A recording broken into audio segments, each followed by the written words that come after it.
On y va. On a écrit dans la parasha de Bo un passage magnifique. Donc, avant d'amener la Makat Bechorot sur l'Égypte, pardon, il y a écrit comme ça dans le Pasuk. Hachim, il va dire à Moshe Rabbeinu, Daber el kol adat Israël est mort, be'asor la chodesh hazeh, ve'ikru lahem ish se lebet avot, se la bait. Donc il dit à Kadosh Baruch Hu, le 10 du mois de Nissan, donc, chacun prendra un agneau par maison. Donc il fallait que chacun prenne un agneau par maison. Et comme on sait, à Kadosh Baruch Hu, il a dit, vous allez l'attacher au lit, vous allez l'attacher à votre lit, et le 14, donc, vous ferez un korban. Vous allez le faire la shrita. Vous prendrez son sang. Vous prendrez son sang. Et vous mettrez son sang sur les frontaux de vos maisons. C'est connu. Et donc, l'homme Israël, comme signe, devra prendre le sang de cet agneau-là, le mettre sur les frontons de la maison. Pourquoi ? Parce que Dieu dit comme ça que lorsque je passerai frapper l'Égypte avec la dernière plaie qui est la plaie de Makat Bechorot, alors je passerai Pessah, de Pessah, Ibsoir. À Kadosh Baruch Hu, il a dit, je passerai au-dessus des maisons des Béné Israël et je ne frapperai pas les premiers-nés juifs et je frapperai uniquement les premiers-nés égyptiens. D'où, d'ailleurs, entre parenthèses, le minag important que l'on a où tous les premiers-nés d'Israël, le 14, ont l'habitude de jeûner. Ta'anit Bechorot, en souvenir du fait qu'Akadosh Baruch Hu, il a surpassé la maison d'Emli Israël, alors qu'il a frappé les premiers-nés égyptiens, il a donc sauvé les premiers-nés juifs. D'accord ? Ça c'est l'histoire. On la connaît l'histoire d'ailleurs. Ok. La question elle est simple. Il y a un midrash extraordinaire. Le midrash nous dit que lorsqu'Akadosh Baruch Hu est venu dire à Moshe Rabbeinu, va chez les Bnei Israël et tu les préviens de cette dernière mitzvah que je leur donne, entre guillemets cette ordonnance que je leur donne, qui est de prendre un agneau, de l'attacher au lit pendant quelques jours et ensuite de faire la shrita et après prendre son sang. Dis-leur que c'est la condition, c'est le tnaï, c'est la condition pour sortir d'Égypte. Le Midrash nous dit que Moshe Rabbeinu à ce moment-là, il a dit à Kadosh Baruch Hu, regarde, jusque-là, il n'y a pas de problème, j'ai tout fait ce que tu m'as dit, je peux aller. Là, Kadosh Baruch Hu, c'est pas possible. Là, c'est pas possible. Pourquoi ? Parce que l'homme Israël, jamais ils ne m'écouteront, c'est pas possible. Ils pourront pas faire une chose pareille. Pourquoi ? Parce que Hachem, tu sais très bien que l'agneau, c'est le dieu des Égyptiens. La divinité égyptienne, c'était l'agneau. 410 ans qu'ils ont peur des Égyptiens. 400 ans en Égypte, ils ont peur des Égyptiens. C'est leur bourreau. Mais c'est leur bourreau. C'est leur maître. Ils ont peur, ils feront jamais une chose pareille. Ça, devant leur bourreau, tu viens, devant leur maître, et tu leur dis, prends le dieu de tes bourreaux, et tu vas l'égorger, tu le mets d'abord au pied du lit comme quelque chose de méprisable, après tu lui fais la shrita, tu l'égorges, tu prends son sang. À Kadosh Baruch Hu, ils n'ont pas le koach, l'âme Israël, de faire une chose pareille. Jamais ils pourront faire une chose pareille. Ils vont avoir peur. Ils n'ont pas cette force. Et donc on voit que Moshe Rabbeinu du Midrash, c'est la chose, il a dit, je peux pas, Atkan, je peux pas. Jamais ils accepteront. Et à Kadosh Baruch Hu, il insiste. Moshe Rabbeinu, tu dois y aller, parce que sache une chose. C'est le tnaï, c'est la condition pour qu'ils sortent d'Égypte. Et la question elle est simple, pourquoi Kadosh Baruch Hu fait une chose pareille ? Ça y est, tu sais que tu as un peuple, c'est des bébés, c'est des esclaves. Qu'est-ce que tu attends d'eux ? Qu'est-ce que tu peux c'est quoi ça sert ? Et tu fais en compte, même Moshe Rabbeinu, il a dit à Kadosh Baruch Hu, là c'est trop. Ils pourront pas, tu leur demandes quelque chose qui est impossible pour eux à surmonter. Tu leur demandes quelque chose qui est impossible pour eux à surmonter. Alors pourquoi Kadosh Baruch Hu fait une chose pareille, Bémet ? Pourquoi Kadosh Baruch Hu fait une chose pareille ? C'est pas... tu comprends ? Tu les bloques. Tu demandes quelque chose d'impossible. Impossible. Il veut mettre leur émouna à l'épreuve. Mais a priori, c'est une épreuve. Dieu ne donne une épreuve que si on est capable de la surmonter. A priori, même Moshe Rabbeinu, il a dit à Hachem, c'est pas possible. Donc,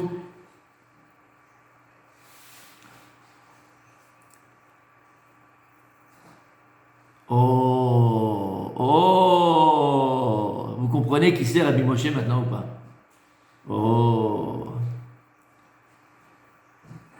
C'était bon les courgettes, hein? Aïe, aïe, aïe, aïe, aïe, aïe, aïe, aïe. Il a fait. Ça veut dire quoi? Ça veut dire quoi, Rabbi Moshe? Ça veut dire quoi? Alors en fait, écoutez bien.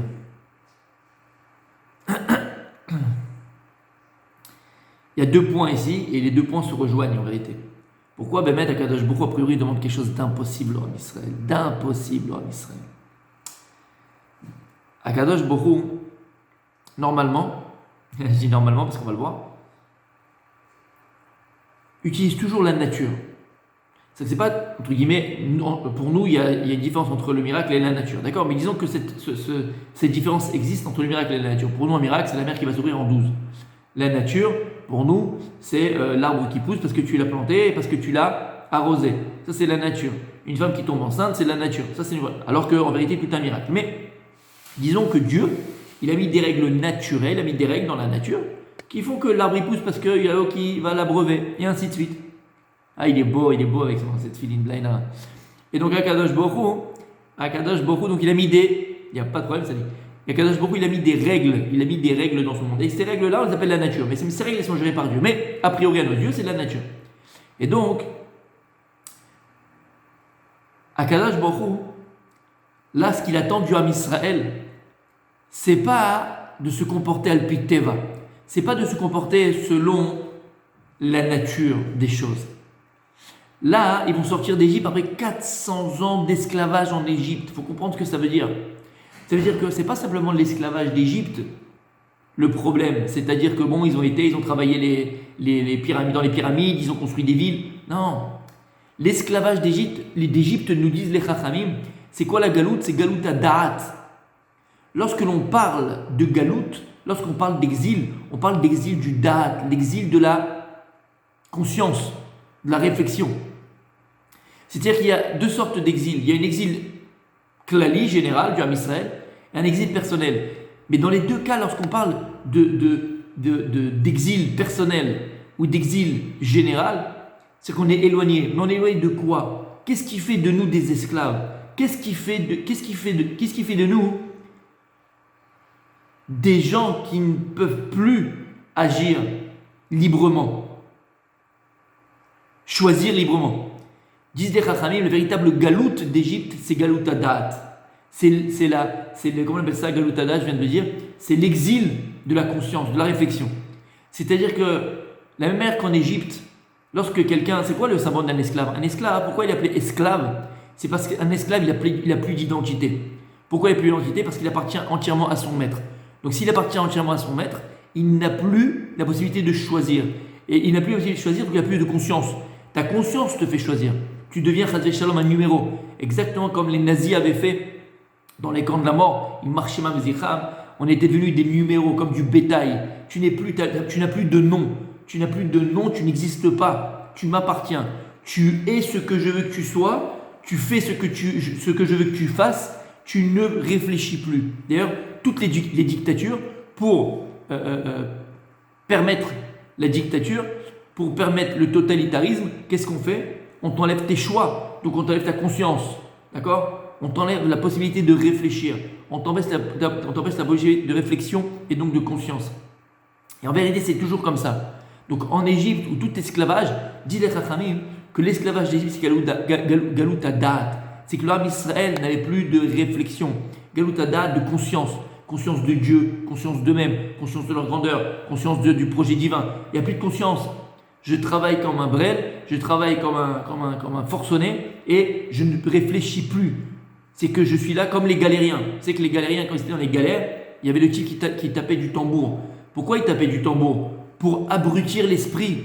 Boum, boum, boum. Et donc ça devenait machinal. Quand il ramait, les galériens, ils ramaient de manière machinale. On les empêchait de réfléchir.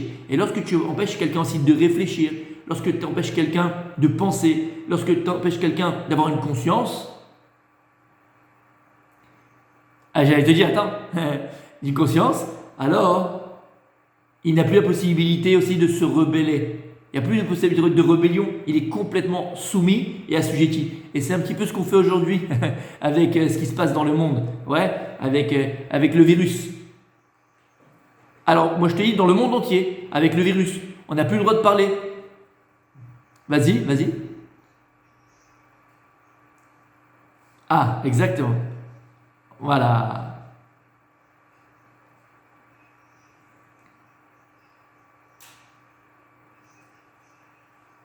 Exactement.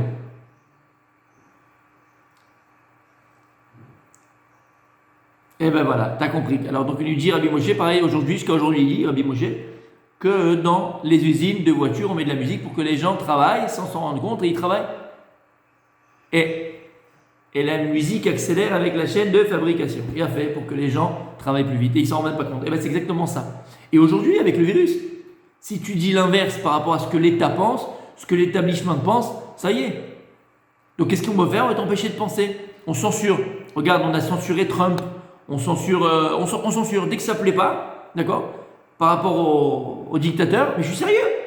Dès que ça ne plaît pas au dictateur, ben on te censure. Tu n'as plus le droit de penser, tu n'as plus le droit de parler, ou bien on te traite de fou.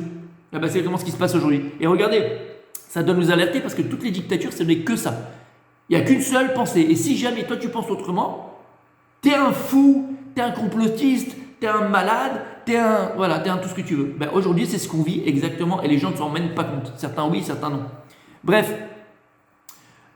Donc, en vérité, on a compris, c'est quoi la véritable galoute, la véritable exil? C'est l'exil du da'at, d'accord? T'empêcher de réfléchir, empêcher d'avoir ta propre opinion, t'empêcher d'avoir une conscience.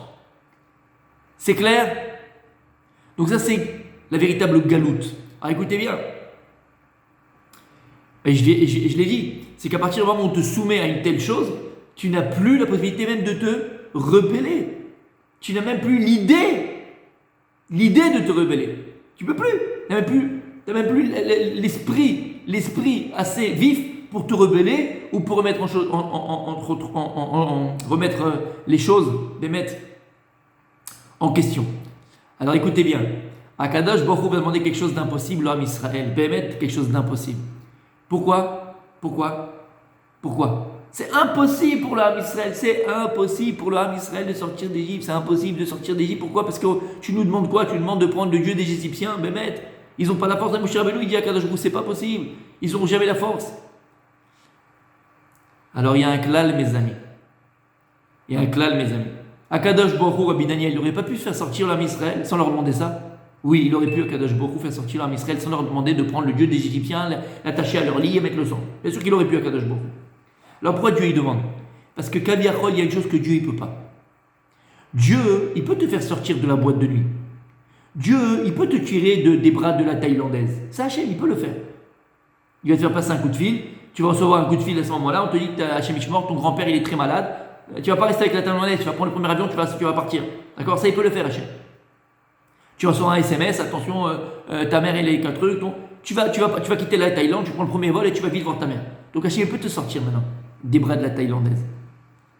Mais la Sheila, elle n'est pas ce que Dieu, lui, il peut te faire sortir des bras de la Thaïlandaise, ou il peut te faire sortir de la boîte de nuit, ou il peut te faire sortir du casino. C'est est-ce que toi, tu peux faire sortir la Thaïlandaise de ton cœur? Est-ce que toi, tu peux faire sortir le casino de ton cœur? Est-ce que toi, tu peux faire sortir la chose mauvaise de ton cœur? Ça, Kadosh Baruch Hu Kaviachol, il ne peut pas le faire. Ça dépend que de toi. Donc, à Kadosh Baruch Hu, il dit à Moshe Rabbeinu, Moshe, tu n'as pas compris. Moi, je veux un peuple. Moi, je ne veux pas des abrutis. Moi, je ne veux pas des gens qui sont soumis à leur pulsion, à leur passion. Moi, je ne veux pas des gens qui sont soumis à un dictateur. Moi, je veux des gens qui soient libres. Libres de rentrer sous ma tutelle.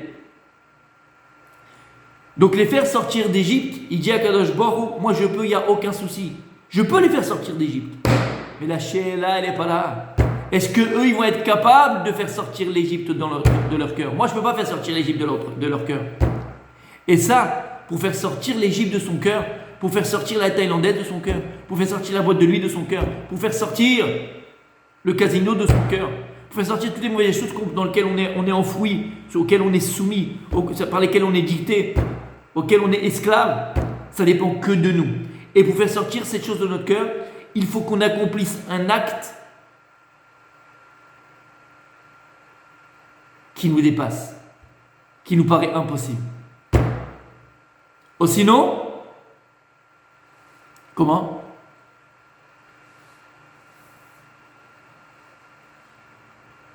Tout à fait, mais ça veut dire comment tu veux prendre le dessus sur les Égyptiens ? Il fallait faire sortir l'Égypte de ton cœur. Il fallait faire sortir l'Égypte du Ham Israël, l'esclavage, cet esprit d'esclave, cet esprit de soumission à l'Égypte et à ce que ça représente. Il dit le Rav Dessler, pourquoi Kadosh Baruch Hu il a dit d'Afka un agneau ? Il dit Rav Dessler parce qu'on a dit que l'agneau c'est le dieu des Égyptiens. Et donc en faisant la shrita au dieu des Égyptiens au niveau physique, ben, ça avait un impact au niveau métaphysique. Ils faisaient la shrita au Yetzer Hara de la Avodah Zara dans leur cœur qui représentait la Avodah Zara de l'Égypte. Tu comprends Rabbi Daniel ? En faisant la shrita qui est un animal physique, donc d'accord, mais qui représentait l'esclave, le dieu des Égyptiens, en faisant la shrita mamash dans le maasé, dans les actes. Alors c'est comme s'ils faisaient la shrita à ce Yetzer Hara spirituel, à cette Avodah Zara spirituelle, à cette idolâtrie là qui était dans leur cœur de l'Égypte. Donc il fallait que eux fassent un acte pour eux enlever, déraciner de leur cœur la Avodah Zara de Mitzrayim. Parce qu'ils disent les Chachamim qu'à ce moment-là, le Ham Israël était baigné dans l'idolâtrie d'Égypte et eux-mêmes honoraient le dieu des Égyptiens. Donc il fallait faire sortir tout ce que représente l'Égypte. Et c'est l'idolâtrie, c'est la perversion, c'est la zima, c'est toutes ces choses-là. Il fallait faire sortir du cœur d'Am Israël. Et ça, il dit à Kadosh Baruch Hu, ça je peux pas. Ça, je peux pas. Je peux le faire sortir d'Égypte, mais à quoi ça sert ? Si je viens te chercher en boîte de nuit, tzaddik, mais après 2 jours tu recommences, à quoi ça sert ? Tu peux parler à quelqu'un pour qu'il fasse tchouva. Tu peux essayer de parler de Dieu, de l'essentiel et de la beauté de la Torah, tout ce que tu veux, c'est magnifique. Et la personne, sur le coup, elle va t'écouter sûrement et peut-être. Mais peut-être qu'il n'y aura pas de lendemain. Peut-être qu'il n'y aura pas de lendemain. Ça ne servira pas à grand-chose. Parce qu'il y a une chose qu'on ne peut pas faire, c'est vivre par procuration. Ça, je ne peux pas vivre ta vie à ta place. Je ne peux pas devenir à ta place. Il y a très souvent des gens, lorsqu'ils sont attachés à un rab, ou même attachés à leur rab, eh ben, l'erreur qu'ils font, c'est quoi ? C'est qu'ils vont vivre leur Torah par procuration. Tu comprends ? En vérité, non, c'est que tant qu'il est là, le rab, tant qu'il est attaché avec le rab, tant que le rab le dicte, alors le type, c'est quelqu'un de bien, entre guillemets, et il est dans le bon chemin. Mais dès que le rab, il n'est pas là, dès qu'il n'a pas de réponse par rapport à son rab, dès qu'il est un peu éloigné du rab, toutes les mauvaises comment on appelle ça ? Les mauvaises influences, mais les habitudes. Toutes les mauvaises habitudes reviennent. C'est qui l'exemple de cela dans la Torah, entre autres ? C'est Lot. Lot, tant qu'il était avec Abraham Avinu, tzaddik yesod olam. Et lorsqu'ils ont dû se séparer, alors il a dit, bon, que tu vas à droite, tu vas à gauche, tu vas à gauche, tu vas à droite. Qu'est-ce que tu choisis ? Où tu vas ? Il a vu quoi ? Le kikar de Sdom et Amora. Dis-moi, tu choisis une ville, Sdom, tu choisis. Et voilà où il est parti. Pourquoi ? Parce que Lot, c'est l'exemple même de quelqu'un qui a fait tchouva par électrochoc. Lot, c'est l'exemple même qu'il y a quelqu'un qui était dans la Torah, qui vivait sa Torah par procuration. Tant que mon Rav il est là, c'est qui Abraham Avinu il est là, je suis un tzaddik. Si mon Rav il n'est pas là, ben, je suis un animal, ça y est, je suis moi-même.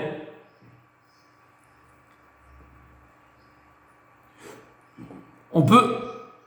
Ouais, je dis, toi tu vas à un stade un peu plus loin, mais c'est vrai. Mais c'est vrai ce que tu dis. Émet, on peut même, donc en vérité, tu sers ton rab et tu ne sers pas Dieu en vérité. C'est la vérité. Mais là, je ne vais même pas aller à ce niveau-là. Je te parle que le gars, Bémet, il a fait tchouva vraiment par procuration. C'est-à-dire que tant que le rab il est là, ben, je grandis, je suis là, c'est bon, ça va, tout va bien. Dès que le rab il n'est pas là, ça y est, je suis un animal. C'est pas bon. C'est pas bon. C'est qu'en vérité, tu n'as jamais réussi à faire sortir tes ta'avot, tu n'as jamais réussi à faire sortir tes mauvaises midot de ton cœur. Mais ça, le rab, il ne veut pas le faire à ta place. Et il y a des gens qui se reportent entièrement sur le rab. C'est-à-dire qu'ils pensent que le rab, c'est un marabout. Non, le rab, il peut te donner envie. Le rab, il peut te donner le chemin. Le rab, il peut même t'aider. Mais il ne le fera jamais à ta place.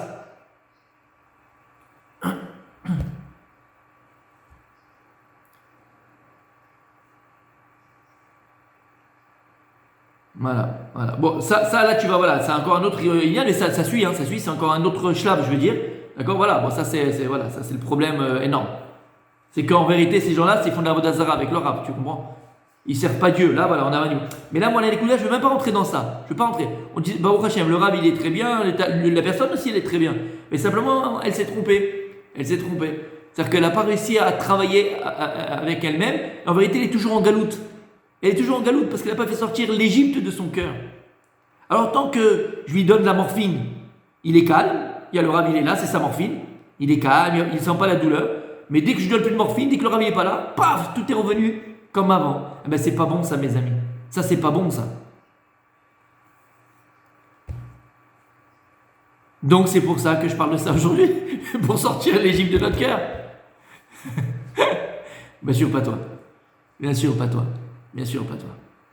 Mais ce qu'on est en train de dire, c'est un yesod, c'est un fondement de Avodat Hashem. C'est un des fondements de l'Avodat Hashem.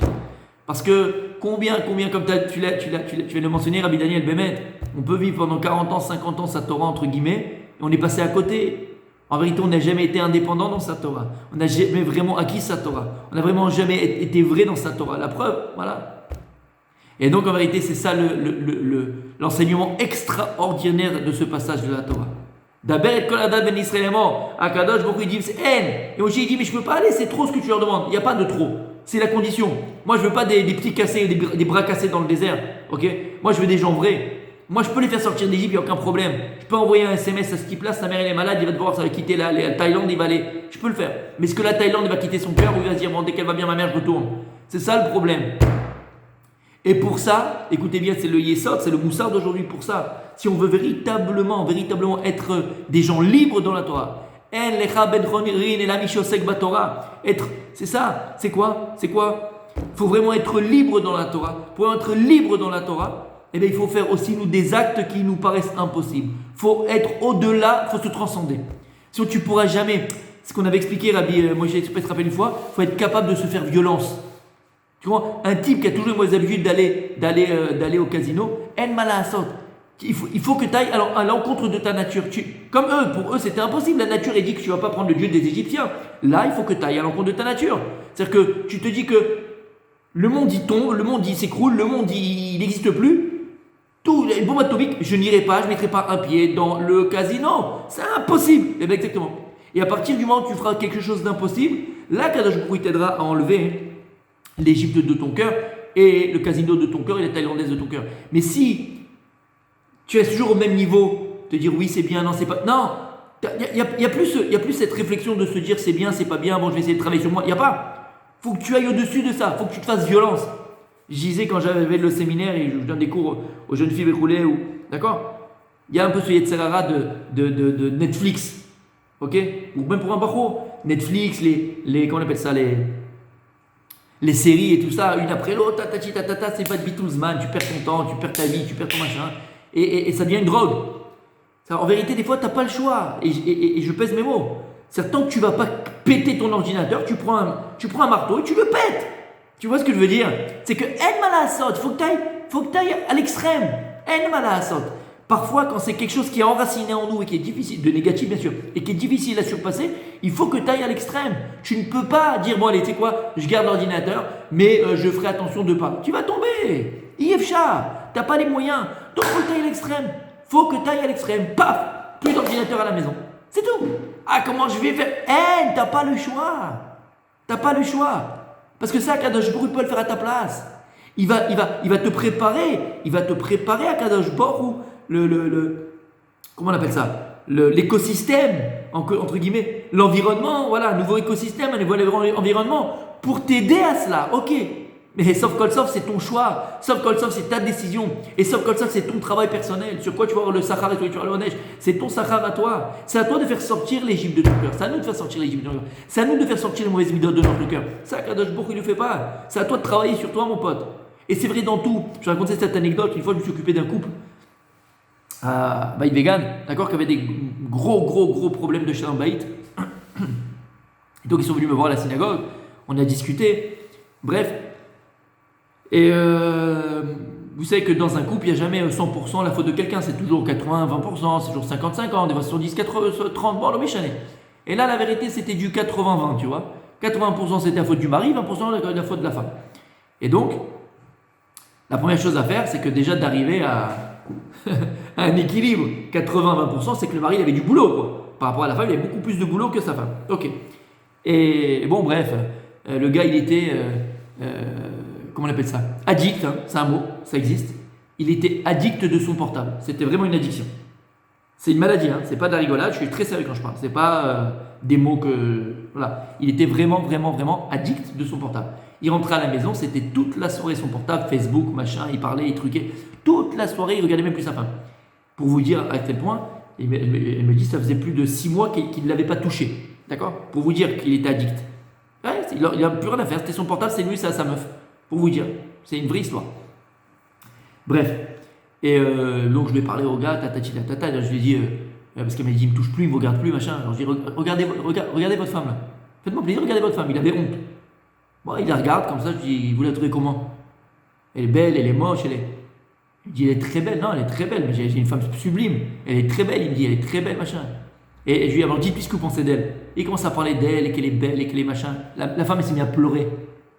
Je vous permets, elle s'est mise à pleurer. Elle m'a dit, ça fait 1 an qu'il ne m'a pas dit ces mots-là. Ça fait 1 an qu'il ne me regarde plus, qu'il me touche. Ça fait plus de 6 mois, elle m'a dit. Quoi, ils m'ont dit les deux. 6 mois qu'ils ne sont pas touchés. C'est-à-dire qu'il faisait l'amour avec son portable, le mec. Voilà. Non, mais je suis sérieux. Bref. Bon, bref. Ben voilà. Je suis sérieux. Il y en a des tonnes comme ça. Bon, bref. Et donc, je lui ai dit, voilà, qu'il faut il faut faire comme ça, il faut travailler, être malade. Ça. Et je lui ai dit, vous êtes malade. Je lui ai dit, je comprends, vous êtes malade, c'est une addiction que vous avez, mais ça, pour une addiction, il faut travailler. C'est-à-dire qu'il faut aller au-dessus de sa nature. C'est-à-dire que tu rentres à la maison, je lui ai dit, vous posez votre portable là-bas, sur truc, machin. Bon, bref, on a fait tout un plan et tout ça. Donc, au début, ça marchait. Première semaine, deuxième semaine, j'ai eu au téléphone, on s'est revus, truc, machin et tout. Après 3 semaines, 3 semaines à peu près, je les revois, quoi, on se revoit. Je suis alors, il a tout arrêté, il a repris ses mauvaises habitudes, ses machins, ses trucs. Bon, ça peut arriver. Le gars, je lui parle. 1 semaine, 2 semaines, je vois que le gars, il n'y a rien à faire. 1 mois, je me suis occupé de pendant 3 mois. D'accord, 3 mois. Le gars, il n'était pas prêt à travailler rien sur lui-même. Que dalle, rien, ça rien. Mais quand il venait, il était bien. Ah, Raph, ça me fait du bien quand on se parle. Ah, Raph, ça me fait du bien. Je fais, ok, super, je dis, regarde. Tu vas mettre de la musique, tu vas avec Jacques Brel, c'est un cousin à toi, Brel, espèce de Brel, d'accord? Tu mets Jacques, d'accord? Et tu l'écoutes. Je dis, qu'est-ce que tu veux que je fasse pour toi? Qu'est-ce que tu veux que je fasse pour toi? Je dis, je ne peux pas travailler à ta place. Et après 3 mois, je leur ai dit gentiment, j'ai écouté, allez voir quelqu'un d'autre, peut-être un autre Raph pour vous aider, un psychiatre, un psychologue. Moi, je ne peux plus rien faire pour vous. Et j'ai dit à la fin, je ne peux rien faire pour vous. Je ne peux plus rien faire pour vous. Il ne veut pas travailler sur lui, je ne peux rien faire pour vous. Je ne peux pas travailler à sa place, je ne suis pas marié avec vous, moi. Je peux rien faire. Tu comprends ce que je veux dire? Si le gars il fait un petit effort, allez un petit, je comprends que c'est dur, on va travailler ensemble, mais un petit effort, il n'y avait plus rien, c'est fini. Il venait, sa petite BA, tu vois, sa bonne action, il va voir le Rav, allez on discute. Moi je perdais mon temps, et après c'était pareil, il n'y avait rien, il faisait rien. Laisse-moi tranquille. Tu comprends ce que ça veut dire? Donc si la personne n'est pas capable de travailler sur elle-même, ça sert à rien. Ça sert à rien. On ne peut pas vivre sa Torah par passion. Et donc, voilà mes amis ce qu'on apprend d'ici. C'est que toutes nos mauvaises midotes, toutes nos mauvaises habitudes, toute l'Égypte, entre guillemets, ce que représente l'Égypte même aujourd'hui, Akadosh Baruch Hu peut pas nous enlever du cœur l'Égypte. C'est à nous d'enlever l'Égypte de notre cœur, et pour cela, il faut accomplir des choses qui nous dépassent, des choses qui sont au-dessus, des choses qui sont extrêmes. Il faut aller à l'extrême, sinon on ne pourra jamais devenir des gens libres dans la Torah. Voilà mes amis.